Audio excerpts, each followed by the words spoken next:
எங்களுக்கு ஒற்றுமையும் இல்லை, அதாவது ஒருமித்த குரல் இல்லை, அதாவது சுயநிர்ணய உரிமை தான், இன அழிப்பு தான், அதற்கான சர்வதேச நீதி தான் என்று ஒற்றை புள்ளியில நாங்கள் இல்லை.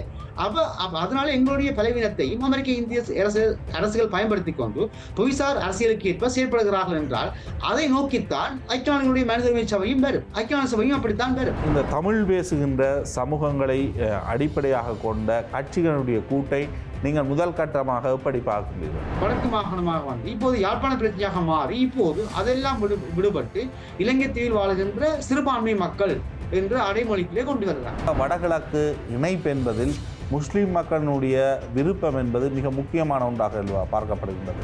மக்களுடைய பிரச்சனை என்றால் இப்ப சமஷ்டியா அல்லது சுயநிர்ணய உரிமையா என்ற விடயத்தை ஒரு புள்ளியில் வர வேண்டும். இது ஒரு பகுதி சுயநிர்ணய உரிமை என்பது, மற்ற பகுதி சமஷ்டி என்றது, இன்னொரு பகுதி 13 என்கிறது. NDP-னுடைய ஆட்சியை கவிழ்ப்போம் என்று மஹிந்த தரப்பு கூறுகின்றது.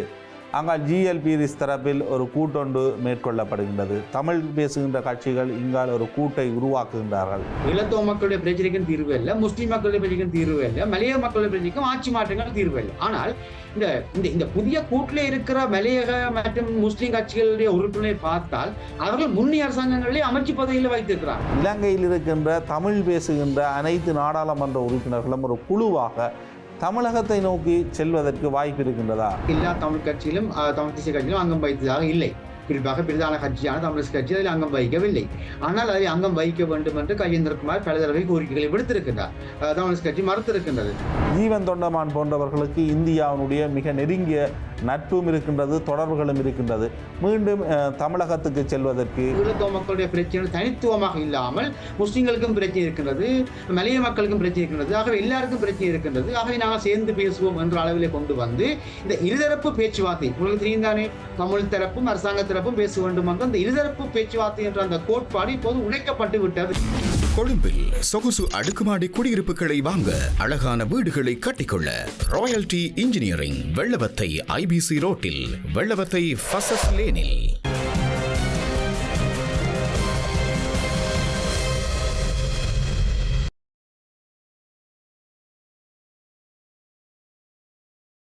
வணக்கம், இது களம் மாற்றத்துக்கான குரல். நேற்றைய தினம் கொழும்பில் தமிழ் பேசுகின்ற கட்சிகள் ஒன்றிணைந்து ஒரு கூட்டை உருவாக்கி இருக்கின்றார்கள். அந்த கூட்டுக்குள் சில தரப்புகள் இல்லை என்ற விமர்சனமும் நேற்றைய தினம் ஊடகங்களால் கேள்வியாக எழுப்பப்பட்டது. அதே நேரம் தமிழ் மக்கள், ஈழத்தமிழ் மக்கள், மலையக தமிழ் மக்கள், முஸ்லீம் மக்கள் 3 பேரும் இணைந்து செயற்படக்கூடிய நிலையில் அவர்களுடைய அரசியல் உரிமை பிரச்சனைகள், அவர்களுடைய தேர்தல் கால கொள்கைகள் இருக்கின்றதா? உண்மையில் அரசியலமைப்பு ரீதியில் பார்க்கப்படுகின்ற பொழுது உண்மையில் சமஷ்டி என்ற கோரிக்கையினை தமிழ் மக்கள் கோருகின்றார்கள். அப்படிப்பட்ட ஒரு நிலைப்பாட்டில் மலையக மக்கள் அல்லது முஸ்லிம் மக்கள் இருக்கின்றார்களா? 13ஆம் திருத்தத்தை நிறைவேற்றப்பட வேண்டும் என்பது இதில் இருக்கின்ற அனைத்து கட்சிகளுடைய ஒருமித்த நிலைப்பாடு. எனினும் அந்த 13ஆம் திருத்தம் என்பது உண்மையில் தமிழ் மக்களுக்கு ஒரு தீர்வாக கொண்டு வரப்பட்டது, அதனைத்தான் அவர்கள் கோருகின்றார்களா? நில பிரச்சனை என்று வருகின்ற பொழுது அவர்கள் காணி பிரச்சனையை சொல்கின்றார்கள். தமிழ் மக்களினுடைய காணிகள் பௌத்தமயமாக்கல், சிங்களமயமாக்கல், அதே போன்று சிங்கள மேய்ச்சல் தரவைக்கு பயன்படுத்தப்படுதல் என பல்வேறு பிரச்சனைகள் இருக்கின்றன. அதே நேரம் முஸ்லீம் மக்களுக்கும் தமிழ் மக்களுக்கும் அவ்வாறான பிரச்சனைகளும் இருக்கின்றன. கல்முனை உபபிரதேச செயலகம் உட்பட பல்வேறு பிரச்சனைகள் இருக்கின்றன. இந்த விடயங்களில் எதனிலும் ஒரு தீர்வை காணாது ஒரு முதற்கட்ட ஆரம்பமாக அனைவரும் ஒன்றிணைந்து பேசுவதற்கான ஒரு தளத்தை தான் அமைத்திருக்கின்றோம் என்ற அடிப்படையில் தான் நேற்றைய ஊடக சந்திப்பை பார்க்கக்கூடியதாக இருக்கின்றது. இவ்வாறான விடயங்கள் தொடர்பில் விமர்சன ரீதியிலான கருத்துக்களை முன்வைப்பது மட்டுமன்றி ஆக்கபூர்வமான அடுத்த கட்டம் நோக்கி இது எவ்வாறு அமையும் என்ற அடிப்படையில் பேசுவதற்காக நம்முடன் இணைந்து கொள்கின்றார் மூத்த பத்திரிகையாளர் நிக்சன் அவர்கள். வணக்கம். வணக்கம் பிரஸ்னோ. வணக்கம் நேர்களே. நேற்றைய தினம் இந்த தமிழ் பேசுகின்ற சமூகங்களை அடிப்படையாக கொண்ட கட்சிகளுடைய கூட்டை நீங்கள் முதல் கட்டமாக எப்படி பார்க்கின்றீர்கள்? முதலில் ஒரு கூட்டு முயற்சி எடுக்கப்படுகிறது என்றால் அதை வரவேற்போம். சரி, வரவேற்போம் என்பதற்கு பின்னால் நாங்கள் பார்ப்பதாக இருந்தால் இப்படி பல கூட்டு முயற்சிகள் நடைபெற்றன. ஆனா என்னதான் இருந்தாலும் ஈழத்தோ மக்களுடைய பிரதான பிரச்சனை என்ன? அவர்களுடைய அரசியல் உரிமை பற்றியது. இந்த அரசியல் உரிமை என்பதற்குரிய முக்கியமான அடித்தளம் என்ன? எங்களுடைய நில உரிமை, காணி உரிமை. 13ஆம் திருத்த சட்டத்தை ஏன் நிராகரித்தார்கள்? 13 காணி உரிமை சரியாக சொல்லப்படவில்லை. அப்படி சொல்லப்பட்ட காணி உரிமை கூட ஒழுங்காக அரசாங்கம் இதுவரை நடைமுறைப்படுத்தவும் இல்லை. மாகாண சபை இயங்கிய போது கூட நடைமுறைப்படுத்தவில்லை. ஆகவே தமிழ் மக்களுடைய பிரச்சனையை, அதாவது ஈழத்தோ மக்களுடைய பிரச்சனையை 10ஓடு 11 ஆக்குவது என்ற ஒரு நிலைமை. அடுத்தது சிறுபான்மை சமூகமாக பார்ப்பது. நாங்கள் தேசிய இனம், ஈழத்தோ மக்கள் தேசிய இனம்னு சொல்கிறார்கள்.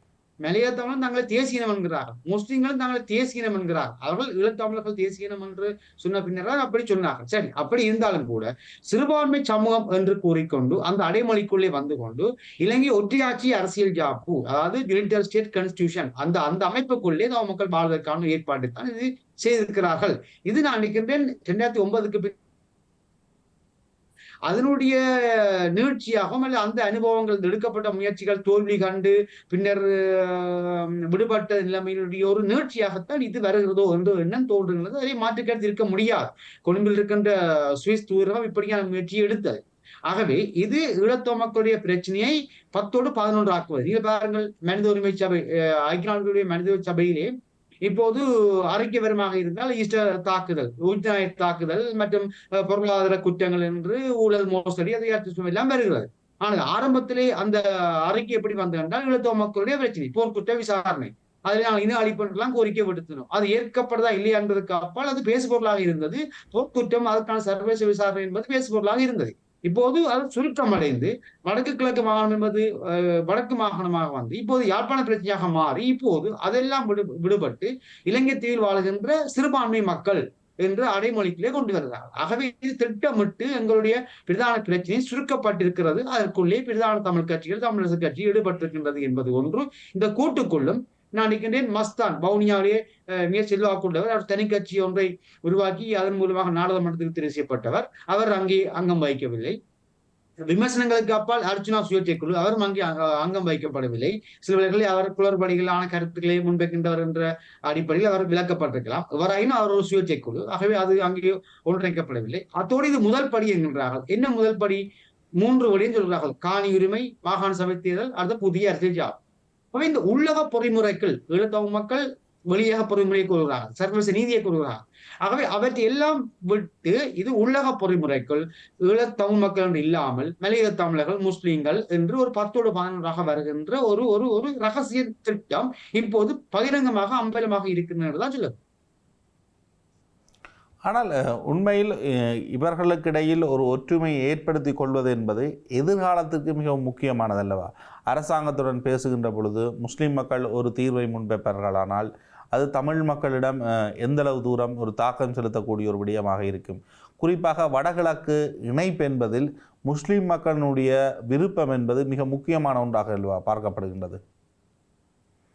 ஒற்றுமை என்பது நான் நினைக்கிறேன், ஒற்றுமை என்ற சொல்லி இந்த அரசியலுக்குள்ளே சாத்தியப்படக்கூடியது அல்ல. நான் நினைக்கின்றேன் சில விடயங்கள், ஒரு விடயத்தை தெளிவாக சொல்கிறார்கள், இணங்கக்கூடிய விடயங்களை இணங்கி செல்வது, மேனிய விடயங்களை பேசுவோம், அது ஒரு யதார்த்தமாக ஏற்றுக்கொள்ளக்கூடிய ஒன்று. ஆனால் இந்த ஒற்றுமை, நான் தேர்தல் அரசியல் கட்சிகளாக இருந்து கொண்டு ஒற்றுமை என்பது சாத்தியப்படக்கூடியது இல்லை. குறிப்பாக வடக்கு கிழக்கு மாகாணத்திலே கூட பல தமிழ் தேசிய கட்சிகள் இருக்கின்றன. அவர்களுக்கு கூட ஒற்றுமை என்பது சாத்தியம் இல்லை என்று நானே சொல்லியிருக்கிறேன். என்றால் ஒற்றுமை என்பதை விட தமக்களுடைய பிரச்சனை தீர்விலே ஒரு புள்ளியில் நித்தல். உதாரணமாக இப்ப சிங்கள அரசியல் கட்சியில் எடுத்துக்கொண்டால் அவர்கள் பல கட்சிகளாக இருக்கிறார்கள். ஆனால் இந்த வடக்கு கிழக்கு தமிழ் பிரச்சனையை தீர்க்கின்ற விடயங்கள், அதை ஒடுக்குகின்ற விடயங்கள், இந்த ஒற்றியாட்சி அரசு என்பதை, பௌத்த அரசு என்பதை நிலையாட்டுகின்ற விடயங்கள் ஒரு புள்ளி நிற்கிறார்கள்.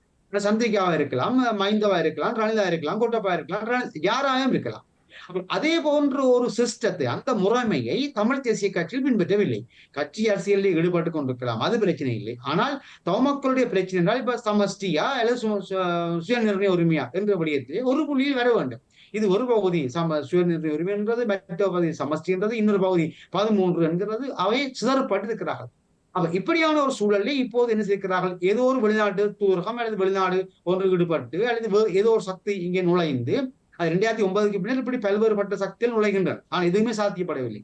இப்போது இறுதியாக அது தேசிய மக்கள் சக்தி அரசாங்கத்திலே என்ன நடந்திருக்கிறது என்றால், வெளியே நிற்கக்கூடிய முஸ்லிம் தரப்பும் மலையக தமிழ் கட்சிகளும் மற்றும் தமிழ் தேசிய கட்சிகளும் ஒன்றிணைந்து ஒரு கூட்டமைப்பாக இயங்கி இருக்கிறார்கள். ஒரு ஆரம்பம் தேர்தல் கூட்டு அல்ல என்று சொல்கிறார்கள். அது உண்மை, ஏற்றுக்கொள்ளலாம். ஆனால் 3 பிரச்சனைகளை பார்ப்பதாக இருந்தால், அந்த 3, அதாவது காணி பிரச்சனை, மாகாண சபை தேர்தல், புதிய அரசியல் ஜாப்பு என்ற 3 விடயங்களையும் பார்க்கின்ற பொழுது ஈழத்தமிழ் மக்களுடைய இந்த கோரிக்கை, அதாவது சர்வதேச நீதி, வெளியக பொறிமுறை, அதாவது உள்ளக பொறிமுறைக்குள் தீர்வு சாத்தியமற்றது என்ற அந்த கருத்தை உற்றாக நிராகரிக்கின்றது. ஆகவே அப்படி ஒரு திட்டத்துக்குள்ளே ஏன் தமிழிசை கட்சி போகின்றது என்பதுதான் கேள்வி. இங்கே தமிழ் தேசிய மக்கள் முன்னணி அங்கே வரவில்லை. தமிழ் தேசிய மக்கள் முன்னணி சமீபத்தை தமிழ்நாட்டுக்கு சென்றது. அவரே வெளிப்படையாக சொல்லுகின்றார், இந்தியா டில்லி கேட்டுத்தான் நான் தமிழகத்துக்கு வந்தேன் என்று அவர் சொல்லுகிறார். ஆகவே இந்தியாவுடைய நிலைப்பாட்டோடு இந்த புதிய கூட்டு இருக்கிறதா என்றால் இல்லை என்றால் நாங்கள் சொல்ல வேண்டி இருக்கிறது அப்படி பார்க்கின்ற பொழுது. ஆகவே இந்த கூட்டி பின்னால் யார் என்றால் ஏதோ ஒரு வெளிநாட்டு சக்தி. ஏற்கனவே சுவிஸ் தூதரகம் அப்படி ஒரு முயற்சி. உங்களுடைய கருத்தின்படி இந்த கூட்டுக்கு பின்னணியில் யாரோ இருக்கின்றார்கள்? நிச்சயமாக இது ஒரு வெளிநாட்டு சக்தியாகத்தான் இருக்க வேண்டும். என்றால் எங்களுக்குள்ளே பலதரப்பட்ட முயற்சிகள் அப்படி நடந்தன. இப்ப அமெரிக்கா, இந்தியா என்ற ஒரு பெரிய அரசுகள் ஏற்கனவே நுழைந்திருக்கின்றன. அவர்கள் பல தடவை தமிழ் தேசிய கட்சியோடு பேசியிருக்கிறார்கள். முடியுமான குறிப்பாக 2015 ஆண்டு மைத்திரிபால சிறிசேனவை மஹிந்த ராஜபக்சவோட இந்த பிரித்தெடுத்து எதிர்கட்சியை ஒன்றாக்கி அதற்குள்ளே தமிழ் தேசிய கட்சியில் குறிப்பாக தமிழரசு கட்சியை உள்ளடக்கி ஒரு அரசாங்கத்தை நல்லாட்சி என்ற போர்களை கொண்டு வந்தார்கள். அதன் பின்னால் இந்தியாவும் அமெரிக்காவும் செயற்பட்டது என்பது பட்டவர்த்தனம். மே 9 என்ற புத்தகத்தில், மே 9 என்ற புத்தகத்திலே விமல் தெளிவாக சொல்லியிருக்கின்றார். அதில் நடந்த உரையாடல்கள், தூதர்கள் பேசிய எல்லாவற்றையும் சொல்லியிருக்கிறார். கொழும்பில் இருக்கிற அமெரிக்க தூதரகம், பிரித்தானிய தூதரகம், இந்திய தூதரகம் மறந்தும் இருக்கிறது. ஆனால் அவர் நூலில் எழுதியிருக்கிறார், அது உண்மையும் தான். அப்படியான இந்த வெளிநாட்டு சக்திகளினுடைய தலையீடு என்பது 2009க்கு பின்னர் இருந்தது என்பது மறக்க முடியாத ஒன்று. ஆகவே இந்த இமாலய பிரகடனம் கூட அநேகமாக சுவிஸ் தூரத்துடைய சுவிஸ் நாட்டினுடைய பின்னணியோடு நடந்தது என்பது பேசப்பட்ட ஒன்று. அதை விட ஜேவிபி குறிப்பாக தேசிய மக்கள் சக்தி அரசாங்கம் பதவிக்கு வந்த பின்னர் 2 அல்லது 3 தடவை ஒரு குழு சுவிஸுக்கு சென்று பேசி இருக்கின்றது. அதில் தமிழரசு கட்சியும் போயிருக்கிறது, தமிழ் தேசிய மக்கள் முன்னணியும் போயிருக்கிறது. அதை விட பல்வேறுபட்ட உள்ளூர் சந்திப்புகளை கொழும்பில் இருக்கிற சுவிஸ் தூதரகம் நடத்தியது. ஆகவே அப்படியெல்லாம் பார்க்கின்ற பொழுது இந்த கூட்டுக்கு பின்னால ஏதோ ஒரு வெளிநாட்டு பின்னணி இருக்கின்றது என்பது தெரிகின்றது. நாங்கள் ஒன்றை பார்க்க வேண்டும், இந்தோ பசிபிக் பிராந்தியத்திலே தங்களுடைய ஆதிக்கம் நிலை பெற வேண்டுமாக இருந்தால் அமெரிக்காவுக்கும் இந்தியாவுக்கும் இலங்கை தங்களுடைய கட்டுப்பாட்டில் இருக்க வேண்டும். இலங்கை தங்களுடைய கட்டுப்பாட்டில் இருக்க வேண்டும் என்று சொன்னால் இலங்கை வைக்கின்ற கோரிக்கைகளை நிறைவேற்ற வேண்டும். அப்ப இலங்கை வைக்கின்ற கோரிக்கை என்ன? அதாவது சிங்கள தலைவர்களுடைய கோரிக்கை. ஜேபி அரசாங்கம், தேசிய மக்கள் சக்தி அரசாங்கம் என்பது அல்ல, சிங்கள தலைவர்களுடைய கோரிக்கை, இலங்கை அரசு அந்த கட்டமைப்புடைய கோரிக்கை. அது என்ன கோரிக்கை? இந்த வடக்கு கிழக்கு ஈழத்தமிழ் மக்களுடைய பிரச்சனையை உள்ளக ரீதியாக மாற்றிவிட வேண்டும். சர்வதேச ரீதியாக அல்லாமல் ஐக்கிய நாடு சபையினுடைய மனிதவ சபையில் இந்த கலட்டி எடுத்து அதை உள்ளக ரீதியாக, அது போர்க்குற்ற விசாரணையாக இருக்கலாம், அது கூட உள்ளக விசாரணையாக செய்ய வேண்டும். தீர்வு கூட இலங்கையினுடைய ஒற்றையாட்சி அமைப்புக்குள்ளே வர வேண்டும் என்று அந்த கோரிக்கையை முன்வைத்திருக்கிறார். அதற்கு எப்ப இந்தியாவும் அமெரிக்காவும் 2027 ஆண்டில் ஒரு ஆட்சி மாற்றம் ஒன்று ஏற்பட இருக்கின்றது. என்பிபியினுடைய ஆட்சியை கவிழ்ப்போம் என்று மஹிந்த தரப்பு கூறுகின்றது.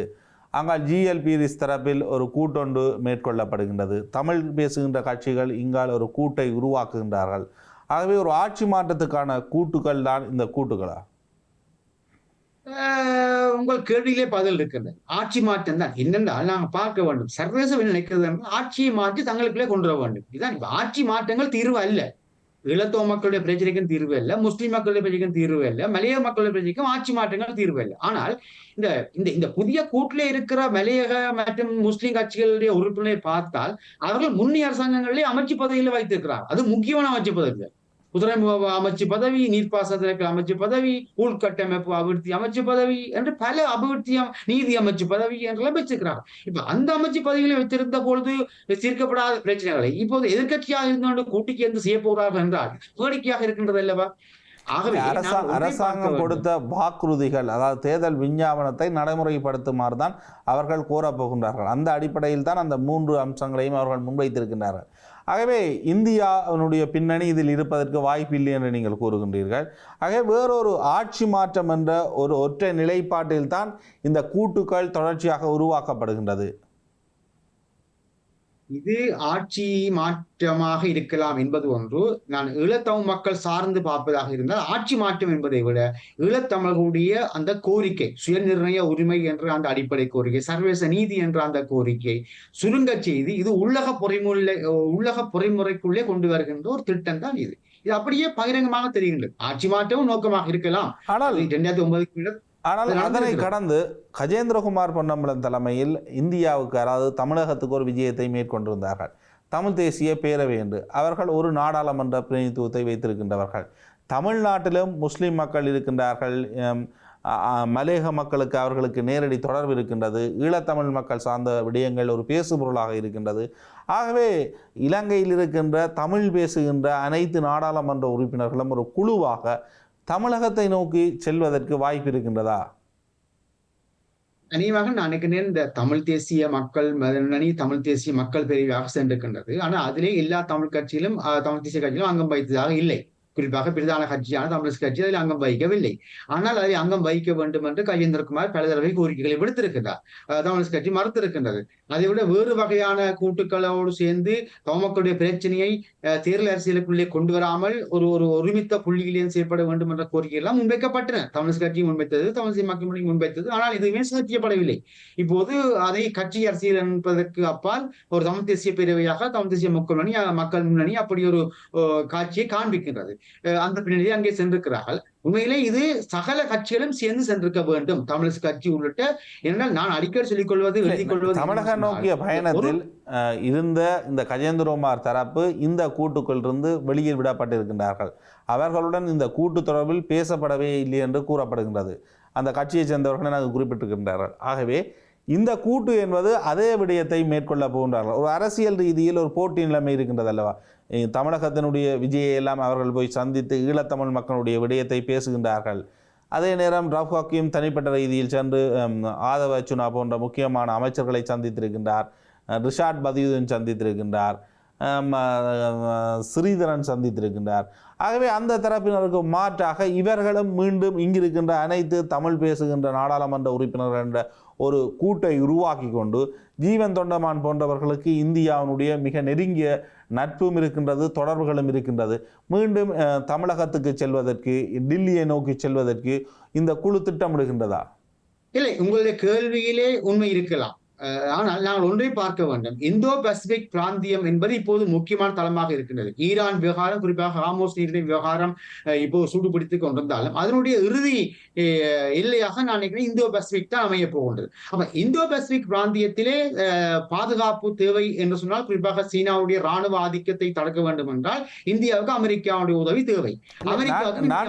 தமிழ் கட்சிகள் இந்த புதிய கூட்டை சேர்ந்தவர்கள் தமிழகத்தை நோக்கியும் டில்லியை நோக்கி பயணத்தை மேற்கொள்ள போகின்றார்களா? அதற்காகத்தான் இந்த கூட்டு உருவாக்கப்படுகின்றதா? ஏற்கனவே கஜேந்திரகுமார் தரப்பு சென்றிருக்கின்றார்கள். ஆகவே உள்ளக ரீதியிலும் ஒரு எதிர்ப்பு அரசியலை மேற்கொள்ள முடியும், அல்லது ஒரு அரசியல் ரீதியில் ஏற்கனவே ஒருவர் செய்து காட்டியிருக்கின்றார். அவரை தாண்டி மிகப்பெரிய ஒரு கூட்டாக செல்கின்ற பொழுது கஜேந்திரகுமார் தரப்புக்கான அந்த மரியாதையோ அல்லது அவர்கள் மீதான அந்த ஊடக வெளிச்சமோ பார்வையோ என்பது குறைக்கப்படும்.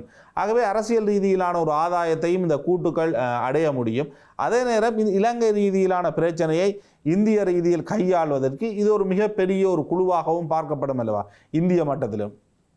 அதான் சொல்கிறேன் என்றால், நம்ம இந்த ஜியோ பாலிட்டிக்ஸ் சொல்றோம். என்ன சொன்னால், இந்த புவிசார் அரசியல்ல அப்ப முழுமையாக இந்தியாவினுடைய விருப்பத்துக்கு அமெரிக்காவுடைய விருப்பத்துக்கு இந்தியா இணங்க விருப்பம் இல்லை. அந்த நிலைப்பாடு, அதாவது அமெரிக்காவுடைய முழு நிலைப்பாட்டை ஏற்றுக்கொள்ளும் அளவில் இந்தியா இல்லை. ஆகவே ஒரு இரட்டை முகத்தை இந்தியா காட்டுகின்றது. இந்தியா ரஷ்யாவோடு நட்பை வைத்திருக்கின்றது, சீனாவோடு நட்பை வைத்திருக்கின்றது, அதே அமெரிக்காவோடு நட்பை வைத்திருக்கின்றது. என்று அமெரிக்காவோடு நட்பை வைத்திருந்தால் தான் சீனாவை கட்டுப்படுத்த முடியும், இந்தோ பசிபிக் பிராந்தியத்தை தன்னுடைய ஆதிக்கத்தை செலுத்த முடியும் என்று இந்தியா நம்புகின்றது. ஆக இந்த பனிப்போர், அமெரிக்க இந்திய பனிப்போருக்கு ஈழத்தமிழ் மக்களுடைய பிரச்சனை பார்க்கப்படுகின்றது. ஆகவே இந்தியாவை பொறுத்தவரையும் சரி, அமெரிக்காவை பொறுத்தவரையும் சரி, ஈழத்தமிழுடைய பிரச்சனை உள்ளக பொறைமுறைக்குள்ளே வர வேண்டும் என்று அவர் தெளிவாக இருக்கிறார். அதுக்கேற்பதான் ஐநா மனித உரிமை சபையினுடைய ஆணையாளருடைய அறிக்கையை கூட அவர் தயாரிக்கிறார்கள். அதுக்கேற்ற மாதிரி தான் அங்கே தகவல்கள் பெறப்படுகின்றன. ஆகவே அப்படி பார்க்கின்ற பொழுது இந்த பனிப்போருக்குள்ளே ஈழத்தமிழ் மக்களுடைய பிரச்சனையை கையாளுகின்ற சக்தி எதுவாக இருந்தாலும் இந்தியாவை பொறுத்தவரையில் இந்த இலங்கையில் உள்ள கட்டமைப்பை ஏற்க வேண்டும் என்பதில் அதுக்கு அவருக்கு மாற்று கருத்து இருக்காது. அப்படி பார்க்கின்ற பொழுது இந்த புதிய கூட்டுக்கு பின்னால் இந்தியா இல்லை என்று சொன்னாலும் கூட இந்த புதிய கூட்டு இணைந்து சில வேளைகளிலே ஒற்றையாட்சி அமைப்பை ஏற்றுக்கொண்டு இந்த உள்ள கட்டமைப்புகளில் தீர்வு வருமாக இருந்தால் சில வேளைகளில் அதற்குள் போகக்கூடிய ஒரு முறைமையை தமிழ் தேசிய மக்கள் முன்னணிக்கு வழங்க முடியும். உங்களுக்கு தெரியுமா, உங்களை ஞாபகப்படுத்துகின்றேன், சில வருடங்களுக்கு முன்னர் 13 நடைமுறைப்படுத்தி ஒரு பேச்சுவார்த்தை நடந்தது. அதில் இதிலே கலந்து கொண்ட அத்தனை கட்சிகளும் கலந்து கொண்டன. யாழ்ப்பாணத்திலும் கொழும்பிலும் நடந்த கூட்டம் அது. அப்போது தமிழரசு கட்சியிலே இருந்த குறிப்பிட்ட சில உறுப்பினர்கள் அமெரிக்காவுக்கு அழைக்கப்பட்டார்கள். என்னால் அவர்கள் அந்த பேச்சுவார்த்தையை பெருசாக அக்கறையாக ஈடுபடவில்லை. ஆகவே அங்கே சொல்லப்பட்ட செய்தி என்னென்று சொன்னால், இந்த 13 என்பது அல்லது 13+ என்பதோடு போங்கள், அதை விட வேறு போக வேண்டிய அவசியம் இல்லை. ஆகவே எல்லோரும் ஒரு புள்ளிக்கு வாருங்கள் என்ற ஒரு செய்தி அமெரிக்காவுக்கு அழைத்து சொல்லப்பட்டதாகத்தான் நான் அதை எழுதியிருந்தேன். அப்போது கூட உங்களுடைய நிறுவனங்களில் அதை பேசியிருந்தேன். ஆகவே அது போன்ற ஒரு அணுகுமுறை தான் இதுவும். தமிழ் தேசிய மக்கள் முன்னணி எப்போதுமே ஒரு வித்தியாசமான கோரிக்கையை முன்வைப்பது. ஆகவே அதை இப்போது இந்தியா கையாளுகின்றது போல் தெரிகின்றது. அதுவும் சமஷ்டி என்ற முறைக்குள் தான் நிற்கிறார்கள். சமஷ்டி என்றால் இந்தியாவுடைய மாடல், இந்தியாவில் இப்போது எப்படி சமஷ்டி இருக்கிறதோ அந்த மாடலுக்குள் தான் நிற்கிறார்கள். இந்தியாவில் இருப்பது அரை சமஷ்டி அல்லவா? அது ஒரு சமஷ்டி முறையான ஆட்சி அல்லவா இந்தியா? அதாவது சமஷ்டிக்குள் ஒரு ஒற்றை ஆட்சி தான் இந்தியாவில் இருக்கு, ஒரு பாதி சமஷ்டி ஆட்சி. ஆகவே அப்படியான ஒரு மாடலுக்குள்ளேதான் இப்போது தமிழ் தேசிய மக்கள் முன்னணியை இந்தியா கொண்டு வருகிறது போல் தெரிகின்றது.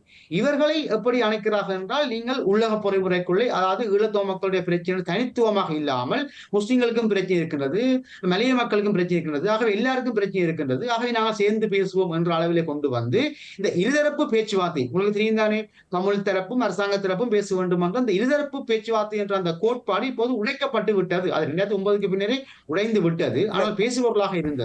இனி அது பேசுபவர்களாக கூட இருக்கக்கூடிய வாய்ப்பு இல்லை. ஆக இந்த இடத்தில் தமிழ் தேசிய மக்கள் முன்னணி சரியோ புலியோ கொஞ்சம் வித்தியாசமான கோரிக்கையோடு நின்றது. நேற்றைய தினம் இடம்பெற்ற இந்த கொழும்பு கூட்டில் ஜீவன் தொண்டமான் இந்திய மத்திய அரசுடன் மிக நெருக்கமான தொடர்புகளை கொண்டவர், நேரடியாக சந்திப்புகளை மேற்கொள்ளக்கூடியவர்.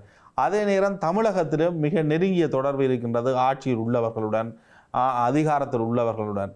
ஆகவே அவர் இந்த கூட்டுக்குள் இணைந்திருக்கின்றார். ஆகவே அதன் மூலம் இவர்களுடைய பயணங்களை மேற்கொள்வதற்கு அவர் ஒரு சிறந்த முறையில் அடுத்த கட்டத்தை நகர்த்தக்கூடியவர். ஏனெனில் ஹக்கீம் சென்றிருந்தார், விஜயை சந்திக்க முடியவில்லை. அதே நேரம் சிறிதரன் சென்றிருந்தார், விஜயை சந்திக்க முடியவில்லை. ஆகவே அந்த ஒருங்கிணைப்பை மேற்கொள்வதற்கு செந்தில் தொண்டமான் போன்ற அல்லது ஜீவன் தொண்டமான் போன்றவர்கள் தேவைப்படுகின்றார்கள் என்ற அடிப்படையில் தான் இந்த கூட்டு ஒருங்கிணைக்கப்படுகிறதா? இவர்களுடைய அடுத்த பயணம் என்பது இந்தியாவை நோக்கி இருக்கும் என்று சில ஆர்வலர்கள் எதிர்வு கூறுகின்றார்கள். அதில் ஒரு உண்மை நிலை இருக்குமா? அதான் சொல்லுகின்றேன், உண்மை இருக்கும். அப்படி என்றால் இந்த கூட்டுக்கு பின்னால் இந்தியா இல்லாவிட்டாலும் வேறு சக்தி இருந்தாலும் அவருடைய ஒரு புள்ளி என்றால் அமெரிக்காவோ இந்தியாவோ அல்லது சீனா கூட அவர்கள் நோக்கம் என்னென்றால் இலங்கையிலே சிங்களம் அல்லாத ஏனைய சமூகங்களுக்கான தீர்வு ஒரே புள்ளியில் வந்துவிட வேண்டும். அது இலங்கை சிங்கள தலைவர்கள் விரும்புகின்ற அந்த நியாயமான, அதாவது ஒற்றையாட்சி என்றதுக்குள்ளே இருக்க வேண்டும் என்பது எல்லோருக்கும் இருக்கிறது. அந்த அடிப்படையில் இந்த கூட்டை வேறு யார் செய்தாலும் இறுதியில இந்தியாவுக்குத்தான் போக வேண்டும். உங்களுக்கு தெரியும், சமாதான பேச்சுவார்த்தை கூட நோர்வேயின் ஏற்பாட்டோடு சமாதான பேச்சுவார்த்தை நடைபெற்ற பொழுது கூட சென்ற சமாதானத்துறை எரிக் சொல்கையும் டெல்லிக்கு சென்றுதான் போனார். ஆகவே இந்தியாவை மீறி எந்த ஒரு தீர்வும் இங்கே கொண்டு வர முடியாது, அது உண்மை. ஆகவே இந்த கூட்டு வேறு சக்தியால் உருவாக்கப்பட்டாலும் இறுதியில டெல்லிக்கு தான் போகும். ஆனால் அதுக்கு முன்பதாகவே டெல்லிக்கு தமிழ் தேசிய மக்கள் முன்னணி அழைக்கப்பட்டிருக்கிறது. ஆகவே நான் முன் சொன்ன பதிலோடு நினைக்கின்றேன், இது உள்ளக பொறிமுறைக்குள்ளே கொண்டு விழுகின்ற ஒரு நகர்வு தான் இது. அதாவது ஐநா மனித உரிமை சபையினுடைய தீர்மானம் இப்போது நினைக்கிறேன் செப்டம்பர்ல இது வாய்மொழி மூல அறிக்கை இருக்கின்றது. அந்த வாய்மொழி மூல அறிக்கையிலே நினைக்கிறேன் அநேகமாக உள்ளக பொறிமுறைக்குள்ளே தீர்வு காணலாம் என்ற அளவிலே வெளிப்படையாக வரக்கூடிய வாய்ப்பு இருக்கின்றது. அதற்கான உத்தியெல்லாம் இங்கே செய்யப்பட்டிருக்கிறது. ஏற்கனவே ஐநாவினுடைய ஆணையாளர் உள்ளக பொறிமுறையைத்தான் குறிப்பிடுகின்றார். உள்ளக பொறிமுறை தான் ஏற்கனவே பரிந்துரைகளிலும் இருக்கின்றது. எங்கும் சர்வதேச ரீதியிலான ஒரு விசாரணை, அது தொடர்பிலான பொறிமுறைகள் ஐநாவில் கூட குறிப்பிடப்படவில்லையே. 2015 ஆண்டு அறிக்கை கூட கலப்பு நீதிமன்றம் என்றெல்லாம் சொல்லப்பட்டது. சரி, போர்க்குற்ற கலப்பு நீதிமன்றத்துக்கான அரசியலமைப்பு இலங்கையிடம் இல்லை. ஆகவே அது ஒரு நடைமுறை சாத்தியமற்ற ஒரு விடயத்தை அவர்கள் அந்த நேரத்தில் குறிப்பிட்டிருந்தார்கள் இல்லையா?